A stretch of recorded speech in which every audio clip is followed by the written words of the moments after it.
ലോകത്ത് ആരും അസൂയ വെക്കാത്ത ഒരേ ഒരു നന്മയേ ഉള്ളൂ. ബാക്കി എല്ലാത്തിനും ആൾക്കാർക്ക് അസൂയ കാണും. ഒരൊറ്റ നന്മയിൽ ആരും അസൂയപ്പെടൂല. അത് തവാദു ആണെന്നാണ്, വിനയമാണ്, അഹങ്കാരത്തിന്റെ ഓപ്പോസിറ്റ്. അങ്ങനെ വിനയം എനിക്കുണ്ടായ തിരക്കേടില്ലല്ലോ എന്ന് ആരും ചിന്തിക്കണില്ല എന്നാണ്. സുബ്ഹാനല്ലാഹ്. വിനയം അവനെ പോലെ എനിക്ക് വേണമെന്ന് ആരും കൊതിക്കൂല. അതിന് ഒരു അസൂയും പേടിക്കേണ്ടതില്. സുബ്ഹാനല്ലാഹ്. അഹങ്കാരം ഭയങ്കരമാണ്. ഞാൻ എന്ന് പറയുന്നത് അഹങ്കാരമാണ്. നമ്മൾ പറയാറുണ്ട്, ഒരു പ്രസംഗം പ്രസംഗിക്കുമ്പോഴോ ഒരു ആശംസ അറിയിക്കുമ്പോഴോ ഒരു മിനിറ്റിന്റെ ഇടയ്ക്ക് 5 പ്രാവശ്യം ഞാൻ എന്ന് പറഞ്ഞാൽ ആൾ മാനസിക അസുഖമുള്ള ആളാണെന്നാണ് സൈക്കോളജിസ്റ്റുകൾ പറയാം. ഞാൻ അവിടെ പോയി ഞാൻ ഇത് ചെയ്തു, ഞാൻ ഇത് ഒറ്റ മിനിറ്റിൽ 5 പ്രാവശ്യം ഞാൻ എന്ന് പറഞ്ഞാൽ ഒരു മാനസിക അസുഖം ഉണ്ടെന്നാണ്. അതിപ്പോ ഈ പ്രസംഗമൊക്കെ ഉള്ളവർ മനസ്സിലാക്കിയാൽ മതി. കാരണം അതൊരു അസുഖമാണ്. ഞാൻ എന്ന തോന്നൽ ഇങ്ങനെ വരുന്നോണ്ടാണ് പറയുന്നത്. സുബ്ഹാനല്ലാഹ്. നാം എന്ന് പറയേണ്ടിടത്താണ് ഞാൻ എന്ന് പറയുന്നത്. സുബ്ഹാനല്ലാഹ്. അന എന്ന് പറഞ്ഞുകൂടാ. നഹ്നു, ഞങ്ങൾ എന്ന് പറയുന്ന പ്രയോഗം അല്ലാഹുവിന് ഇഷ്ടമല്ല. ഞങ്ങൾ നഹ്നു ഉലി ബഅസിൻ ഉലി ഖുവ്വ, ഞങ്ങൾ ശക്തന്മാരാണല്ലോ എന്ന് ബിൽഖീസ് രാജ്ഞിയുടെ സൈന്യമാണ് പറഞ്ഞത്. ബിൽഖീസ് രാജ്ഞി പറഞ്ഞു, നിങ്ങൾ തെറ്റാണ് ഈ പറയുന്നത്. സുലൈമാൻ നബി അലൈഹിസ്സലാം അള്ളാഹുവിന്റെ പ്രവാചകനാണെങ്കിലോ ആ നബിയാണോ അല്ലേ എന്ന് നമുക്ക് ഉറപ്പുവരുത്താം. നബിയാണെങ്കിൽ നമ്മൾ അംഗീകരിച്ചു ചെല്ലുകയാണ്. യമനിൽ നിന്ന് ഫലസ്തീനിലേക്ക് നമ്മൾ യാത്ര ചെന്ന് മുസ്ലിം ആവാൻ പോവുകയാണ്. അവർ പറഞ്ഞു, എന്തിനു മുസ്ലിം ആവണം, നമുക്ക് ഫൈറ്റ് ചെയ്യാം. നഹ്നു ഉലി ബഅസ്, നമുക്ക് കഴിവുണ്ടല്ലോ, നാം ശക്തന്മാരാണല്ലോ. ആ ഒരു അഹങ്കാരത്തിന്റെ പ്രയോഗം, നഹ്നു എന്ന പ്രയോഗം അള്ളാഹു ഇഷ്ടപ്പെട്ടിട്ടില്ല. ഇത് സ്വഭാവം നമ്മൾ എല്ലാവരും മനസ്സിലാക്കണം. ഹക്ക് ബാത്തുലി എന്ന വിഷയത്തിൽ ഹക്കും ബാത്തിലും തമ്മിലുള്ള ഫൈറ്റ് ലോകാവസാനം വരെ, ലോകത്ത് ഖിയാമത്ത് നാൾ വരെ ലോകത്തുണ്ടാവും. ഹക്കും ബാത്തിലും. ഒരു ജെന്യുവിന്റെ കൂടെ ഒരു ഫ്രോഡ് ഉണ്ടാവും, ഹക്കിന്റെ കൂടെ ബാത്തിലുണ്ടാവും, നന്മയുടെ കൂടെ തിന്മ ഉണ്ടാവും. ഏത് സംഗതി അങ്ങനെ ഇനി ഇങ്ങനെ ഇല്ലാത്തൊരു കാലം ഉണ്ടാവില്ല. സമസ്ത എന്ന് പറഞ്ഞാൽ അതിനും ഡ്യൂപ്ലിക്കേറ്റ് ഉണ്ട്, ഒറിജിനലിന് ഡ്യൂപ്ലിക്കേറ്റ് കാണുന്നു. ഉദാഹരണം പറ, ഏത് വിഷയം, പിന്നെ നമ്മളെ പേഴ്സണൽ ലക്ഷനും എല്ലാ സാധനത്തിനും ഒരു ജെന്യുവിന്റെ കൂടെ ഫ്രോഡ് ഉണ്ടാവും. ഇത് ലോകാവസാനം വരെ ഉണ്ടാവും. ഇത് ഖിയാമത്ത് നാൾ വരെ നടക്കാൻ പോകുന്ന സംഗതിയാണ്. ഇതില്ലാതൊരു ലോകന് കിട്ടൂല. പക്ഷേ ആര് ഹക്കിന്റെ പക്ഷത്താണെന്ന് വിശ്വസിക്കുന്നുണ്ടോ അവർ അഹങ്കാരത്തിന്റെ പ്രയോഗം നടത്താൻ പാടില്ല. ഞങ്ങളാണ് ശരി എന്ന് അവകാശവാദം ചെയ്യരുത്. ശരി ഇന്നതാണെന്ന് പറഞ്ഞു കൊടുക്കാം, അങ്ങനെ ചെയ്യാൻ പറ്റുള്ളൂ. ഇന്നതാണ് ശരി എന്ന് പറഞ്ഞു കൊടുക്കാൻ, ഞങ്ങളാണ് ശരി എന്ന് പറയുന്ന പ്രയോഗം അഹങ്കാരം വന്നു ചേരും.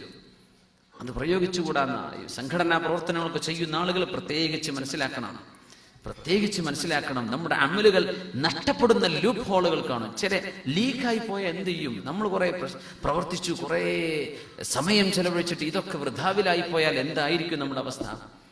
നഹ്നു വേണ്ട. പിന്നെ അല്ലാഹു തആല ഇഷ്ടപ്പെടാത്തൊരു പ്രയോഗമാണ് ലീ, എനിക്കാണ്, എന്റേതാണ്, ഞാനാണ് ചെയ്തത് എന്ന് പറയുന്ന പ്രയോഗം. അത് ചെയ്തത് ഖാറൂനാണ്.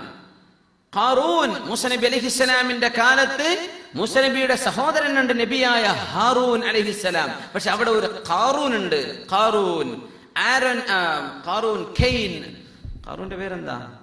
കെയ്ൻ അല്ലെ? കെയ്ൻ എന്ന് പറഞ്ഞ അല്ല, അത് ഖാബീലാണ്. ഖാറൂൻ തന്നെ, ഇംഗ്ലീഷിൽ അറിയപ്പെടുന്ന അറിയില്ല. ഹാറൂൻ നബിയാണ്.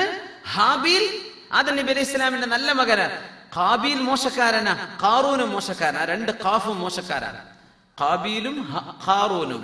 ഖാറൂൻ മൂസ നബി അലൈഹി സ്വലാമിന്റെ കാലത്ത് ഭൂമിയിലേക്ക് ആഴ്ത്തപ്പെട്ട മനുഷ്യനാണ്. ഫഖസഫ്നാ ബിഹി വബിദാരിഹിൽ അർദ്. ഈജിപ്തുകാരായ ആളുകൾ, മൻസൂറ പ്രദേശത്തൊക്കെ താമസിക്കുന്ന ആളുകൾ ആ പ്രദേശം ഖാറൂനിന്റെ കൊട്ടാരം നിലനിന്ന് ആഴ്ന്നുപോയ സ്ഥലം അവർ ചൂണ്ടിക്കാണിച്ചു തരും. സുബ്ഹാനല്ലാഹ്. ഭൂമിയിലേക്ക് ആഴ്ത്തപ്പെട്ടു. എന്തേ കാരണം? ഖുർആൻ പറഞ്ഞത് ആള് പച്ചപ്പാവായിരുന്നു. മൂസ നബിയോട് ദ്വാരക്കാൻ പറഞ്ഞ, മൂസ നബിയെ പച്ചപ്പാവാണ്, പൈസ ഉണ്ടാകാൻ വേണ്ടി ദ്വാരക്കണം. അല്ലാഹു തആലയോട് ദ്വാരുന്നു. ഇഷ്ടം പോലെ സമ്പത്തുണ്ടായി. സക്കാത്ത് വേണ്ടി ആളെ പറഞ്ഞയച്ചപ്പോ ഞാൻ തരൂല, ഇത് എന്റേതാണ്. ഇന്നമാ ഊതീതുഹു അലാ ഇൽമിൻ ഇൻദി, ഇത് ഞാൻ എന്റെ അടുത്തുള്ള വിവരം കൊണ്ട് ഞാൻ ചെയ്തതാ, എന്റെ കഴിവ് ഉപയോഗിച്ചുകൊണ്ട് ചെയ്തതാണ്, എന്റെ സ്വാധീനം ഉപയോഗിച്ചുകൊണ്ട് ചെയ്തതാ. ഈ പ്രയോഗങ്ങൾ അല്ലാഹുവിന് ഇഷ്ടമല്ല. ഞങ്ങളുടെ അടുത്താണ്, എന്റെ അടുത്താണ്, എന്റേതാണ്, ഞാനാണിത് ചെയ്തത്, ഞാനാണ് ഇതിന്റെ കാരണക്കാരനെന്ന അവകാശവാദങ്ങൾ, ഇതൊക്കെ ഭയങ്കരമായി പടർന്നു പിടിച്ച ക്യാൻസറിനേക്കാളും വലിയ അസുഖം നമ്മുടെ സമൂഹത്തിൽ. ഇതൊക്കെ അവകാശവാദങ്ങളെ, ഞങ്ങളാണ്. തെരഞ്ഞെടുപ്പ് കഴിഞ്ഞാലൊക്കെ ചിലർ പറയാറുണ്ട് അങ്ങനെയല്ലേ, ഞങ്ങളാ ജയിപ്പിച്ചത് എന്നൊക്കെ. സുബ്ഹാനല്ലാഹ്. അതൊക്കെ അഹങ്കാരം കൊണ്ടാ പറയാൻ പറ്റുള്ളൂ. അഹങ്കാരം അതിന്റെ ഉള്ളിൽ കിടക്കുന്നത് അഹങ്കാരമാ. ഞങ്ങളാ ജയിപ്പിച്ചത്, ഞങ്ങൾ പറഞ്ഞ ഞങ്ങൾ തോൽക്കുമായിരുന്നു, പിന്നെ ഞങ്ങൾ വോട്ട് ചെയ്യാൻ പറഞ്ഞപ്പോൾ വോട്ട് ചെയ്തു.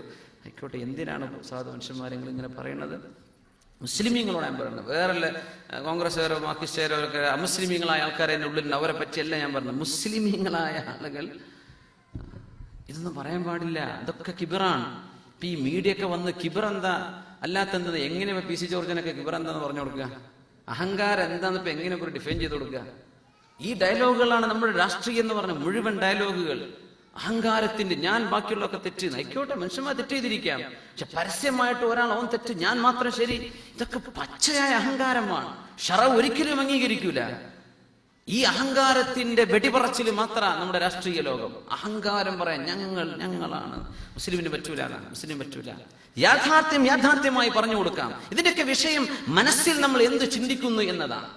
ഒരു വിഷയം പറയുമ്പോൾ നമ്മൾ എന്ത് ആലോചിച്ചിട്ടായി പറയുന്നത്? അഹങ്കാരത്തിന്റെ സ്വരമാണോ? ആ വാക്ക് ഞങ്ങൾ പ്രയോഗിക്കാൻ പറ്റില്ല എന്നല്ല പറഞ്ഞു, അത് പ്രയോഗിക്കേണ്ടി വരും.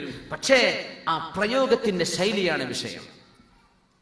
കിബിർ വേണ്ട, അഹങ്കാരം പറ്റൂല. അത് ചെറിയവർക്കും വലിയവർക്കും പറ്റില്ല. ബറാഅത്തും മിനൽ കിബർ, അഹങ്കാരത്തിൽ നിന്ന് പക്ഷേ നമ്മുടെ ഹൃദയം അങ്ങോട്ട് മോചിപ്പിക്കാൻ കഴിഞ്ഞാൽ അൽഹംദുലില്ലാഹ്, അള്ളാഹു നമ്മെ സഹായിക്കുമാറാകട്ടെ. അള്ളാഹു നമ്മെ സഹായിക്കുമാറാകട്ടെ. അഹങ്കാരത്തിന്റെ വിഷയം വിനയത്തോടുകൂടെ പറയാണെന്ന് പറഞ്ഞാൽ തന്നെ അതിന്റെ അർത്ഥം അതാ. ഞാൻ അനൗൺസ് ചെയ്യുമ്പോഴൊക്കെ വിനയത്തോടുകൂടെ അങ്ങോട്ട് അപേക്ഷിക്കുന്നു. അനൗൺസ് ചെയ്യുന്നവർക്ക് അറിയുന്നുണ്ടാവില്ല കേട്ടോ, അവരറിയാതെ പറയണത്. വിനീതമായി അഭ്യർത്ഥിക്കുന്നു എന്നൊക്കെ പറഞ്ഞാൽ അങ്ങനെ തന്നെ പറയാൻ പറ്റുള്ളൂ. ഞാൻ ആധികാരികമായി അഹങ്കാരത്തോടുകൂടെ അഭ്യർത്ഥിക്കുന്നു പറയാൻ വയ്യല്ലോ. പക്ഷേ ആ പറച്ചിലൊക്കെ എന്ത് ചെയ്യണം?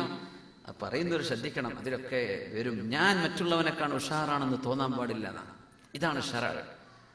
അതുകൊണ്ട് റസൂലുള്ളാഹി സ്വല്ലല്ലാഹു അലൈഹി വസല്ലം തങ്ങൾ ഇരിക്കുന്ന സമയത്ത് ആരെങ്കിലും വന്ന് ഡെലിഗേറ്റ്സ് വന്നാൽ ചോദിക്കും, അയ്യുക്കും മുഹമ്മദു, ആരാണ് നിങ്ങളിൽ മുഹമ്മദ് നബി എന്ന് ചോദിക്കും സ്വല്ലല്ലാഹു അലൈഹി വസല്ലം.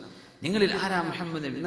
തങ്ങൾ അവരിൽ നിന്നൊന്ന് എലിവേറ്റ് ചെയ്തിരുന്നില്ല എന്നാണ്. നമ്മളിപ്പോ ഒരു സ്റ്റേജിന്റെ ഇവിടെ മൈക്കുണ്ട്, ഒരാൾ ഇവിടെ നിൽക്കുകയാണ്, ഉയരത്ത് നിൽക്കുകയാണ്, ബാക്കിയുള്ള താഴെ നിൽക്കുകയാണ്. ഇതൊക്കെ നമ്മൾ പടച്ചുണ്ടാക്കിയ മോശമായ ചില ആചാരങ്ങളിൽ പെട്ടത്, അത്രേ പറയാൻ പറ്റുള്ളൂ.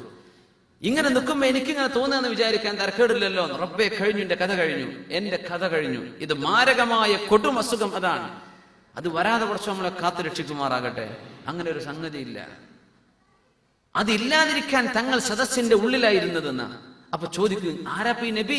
ഇപ്പൊ പറയും, ചൂണ്ടിച്ച് കണി കൊടുക്കും, ആ വദീഉൽ വജ്ഹ്, ആ മുഖം പ്രകാശമുള്ള ആളാണ് സ്വല്ലല്ലാഹു അലൈഹി വസല്ലം. അങ്ങനെ തങ്ങൾ മഹാനായ ഉമർ ബിൻ ഖത്താബ് റളിയല്ലാഹു അൻഹു വരുമ്പോ ഉബയ്യ് ഇബ്നു കഅബ് റളിയല്ലാഹു അൻഹുവിന്റെ കൂടെ കുറച്ച് ആളുകൾ ഇങ്ങനെ പിന്നാലെ നടക്കുന്ന, ഒരു ശൈഖ്, ഒരു മുരീദുമാരൊക്കെ പോവാന്ന് പറയില്ലേ, ഒരു ഗസ്റ്റ് ഒക്കെ വരുമ്പോ പിന്നാലെ ആളുകൾ നടക്കൂലേ, ആ നടത്തം ഗൗരവമാണെന്നാ. അതിപ്പോ നിങ്ങളോടല്ല പറയേണ്ടത്, അത് വി ഐ പികളായ ആളുകൾ മനസ്സിലാക്കേണ്ട ആളാണ്. വി ഐ പികൾക്ക് വി ഐ പി ആണെന്ന് സ്വയം വി ഐ പി ആണെന്ന് തോന്നൽ തന്നെ കിബറാണ്. ഇതൊക്കെ ശരിക്കൊരു അഹങ്കാരമില്ലാത്തൊരു മനുഷ്യനും നോക്കുക എന്ന് പറഞ്ഞാൽ അത്തിപ്പറ്റ ഉസ്താദിനെ ഞാൻ കാണുന്നുള്ളൂ. അത്തിപ്പറ്റ മോദികുട്ടി മുസ്ലിയാർ, മാഷാ അല്ലാഹ്, ഉസ്താദിന്റെ ജീവിതവും നടത്തവും പെരുമാറ്റവും ഇത് ശറഅാണ്, അത് ദീനാണ് പഠിപ്പിച്ചിരുന്നത്. സുബ്ഹാനല്ലാഹ്. അല്ലാഹു ദീർഘായുസ്സും ആഫിയത്തും നമുക്ക് എല്ലാവർക്കും ഉസ്താദിനൊക്കെ റബ്ബ് നൽകുമാറാകട്ടെ. അല്ലാത്തതൊക്കെ നമ്മൾ കുറെ കാട്ടിക്കൂട്ടലുകളാണ്. ഈ കാട്ടിക്കൂട്ടൽ എന്തൊക്കെയാണ്? നമ്മുടെ ദീനീ സദസ്സുകൾ ഇരിക്കട്ടെ, ഇനി രാഷ്ട്രീയ സദസ്സുകളോ അല്ലാത്തതൊക്കെയാണ് എന്തൊക്കെയാ റബ്ബേ പറയാ. അമിതമായി പൊക്കിപ്പറച്ചിലുകൾ, ഇതൊക്കെ അപകടമാണ്, ഭയങ്കര അപകടമാണ്. പൊക്കിപ്പറയാ, മനുഷ്യന്മാരുടെ പേരിട്ട് നടത്താൽ നമ്മുടെ ബദരീങ്ങളുടെ പേര് പറയണ പോലെ പറയാ, സ്റ്റേജിലുള്ള മുഴുവൻ ആൾക്കാരുടെ പേര്, പഴയ സെക്രട്ടറി, ഇപ്പത്തെ മുൻ, അത് എന്ത് മുൻ, ഇപ്പോഴത് പറഞ്ഞാൽ തന്നെ ധാരാളല്ലേ. ഇങ്ങനെ പറഞ്ഞൊരു മനുഷ്യനെ, ഇങ്ങനെ ഒരു മനുഷ്യനെ ഇടക്കിടക്ക് ഇങ്ങനെ ചാവി കൊടുത്ത് മനുഷ്യനെ പൊന്തിക്കുകയാണ്. അപ്പൊ ഇയാൾക്ക് തോന്നുകയാണ് ഞാൻ തന്നെയാണല്ലോ ഇപ്പൊ ഖജാൻജി. അത് തോന്നണ്ട, നിങ്ങൾ ഖജാൻജിട്ട് ഇരുന്നാ മതി. ഈ തോന്നിപ്പിക്കും പ്രസംഗിക്കുന്ന ആൾക്കാർ. ആശംസ പറയുന്നവര്, പുകഴ്ത്തി പറയുന്നവര്, സ്വാഗതം പറയുന്നവര് അങ്ങോട്ട് പറഞ്ഞേക്കും. അഭാവത്തിലാണ് പറയേണ്ടത്. ശറഅ ഞാൻ പറയുന്നു, നമ്മുടെ ആചാരങ്ങൾ അങ്ങനെയൊക്കെ ആയിപ്പോയി. എന്ത് ചെയ്യാൻ പറ്റും? ശറഅയിൽ ഒരാളുടെ അഭാവത്തിൽ ഒരാളെ പുകഴ്ത്തി പറയണോ? അയാൾ ഇല്ലാത്ത സമയത്താ പറയേണ്ടത്. ഉണ്ടായിരിക്കും പറയണതൊക്കെ ഒരു തരം കാപട്യമാണ്. ഉണ്ടായിരിക്കും പറയാൻ വയ്യ, ഇവർക്ക് ഇഷ്ടമല്ല എന്നാലും പറയട്ടെ. എന്താപ്പാ പറഞ്ഞത്? ആ പറയണത് ഇഷ്ടമല്ല എന്നാലും രണ്ടു വാക്ക് ഞാൻ പറയാണ്. നേരെ കോൺട്രഡിക്ഷൻ. അയാൾ എന്നെ പറഞ്ഞു ഇഷ്ടമല്ല, പിന്നെ എന്നാലും ഇഷ്ടമല്ലെങ്കിലും ഞാൻ ചെയ്യാണ്. അപ്പോ ഇങ്ങനെയൊക്കെയുള്ള അഹങ്കാരത്തിന്റെ ചില പത്രത്തിൽ ഫോട്ടോ വരിക ഒരു അഹങ്കാരമാണ്. എത്രയോ ആൾക്കാരുടെ ഫോട്ടോ ഇപ്പൊ അടുത്ത കാലത്ത് ചില സപ്ലിമെന്റുകളൊക്കെ വന്നപ്പോ ഞാൻ ശ്രദ്ധിച്ചു, റഹ്മാനായ റബ്ബേ, സ്ഥിരം മുഖം കണ്ടു പരിചയമില്ല ഫോട്ടോകളാണ് റബ്ബേ. പക്ഷേ 10 കൊല്ലം മുമ്പത്തെ ഫോട്ടോ പത്രത്തിൽ കൊടുത്തത്. 10 കൊല്ലപ്പോണം പഴക്കം തോന്നുന്ന ഫോട്ടോ സപ്ലിമെന്റ് വന്നിട്ടുള്ളത്. ഒറിജിനൽ ഇപ്പത്തെ ഫോട്ടോ കൊടുത്താൽ പോരാ. അതിന്റെ അർത്ഥം എന്താ? ഞാൻ ഇത്ര സുമുഖനാണ് ആയിരുന്നു പണ്ട്, ഇപ്പത്തെ നിങ്ങൾ നോക്കണ്ടോ, അത് കൊടുത്താൽ മതി. ഇതൊക്കെ അസുഖമാണ്, മാരക അസുഖങ്ങളാണ്. ഇതൊക്കെ മാരക അസുഖങ്ങളാണ്. അതുകൊണ്ടാണ് ഈ ഫോട്ടോ സംസ്കാരത്തെ നമ്മൾ എതിർക്കുന്നത്. അത് ശറഇന് വിരുദ്ധമാണ്. അതിലൊക്കെ അഹങ്കാരങ്ങൾ വന്നു വരും. കിബർ ഇങ്ങനെ പറയാൻ കാരണം എന്താ?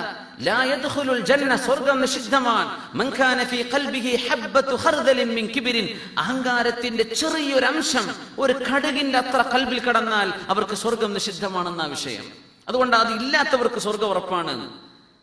ഒരൽപ്പം കടന്നാൽ അവർക്ക് നരകമാണെന്നാണ്. അഹങ്കാരത്തുര അല്ല, നമ്മൾ വിനയാന്വിതരാണ്. നമ്മൾ അള്ളാഹിന്റെ പടപ്പുകളിൽ ഏറ്റവും മോശപ്പെട്ടവരാണ്. ബാക്കിയുള്ളവരൊക്കെ ഉഷാറാണ്. ഇങ്ങനെ തോന്നിക്കോ, എങ്കിലേ അള്ളാഹുവിന്റെ ഭാഗത്ത് നമുക്ക് സഹായം ഉണ്ടാവുള്ളൂ. അല്ലെങ്കിൽ നമ്മളങ്ങ് ഉഷാറാന്ന് പറഞ്ഞ് വിചാരിച്ച് നടക്കുക എന്നല്ലാണ്ട്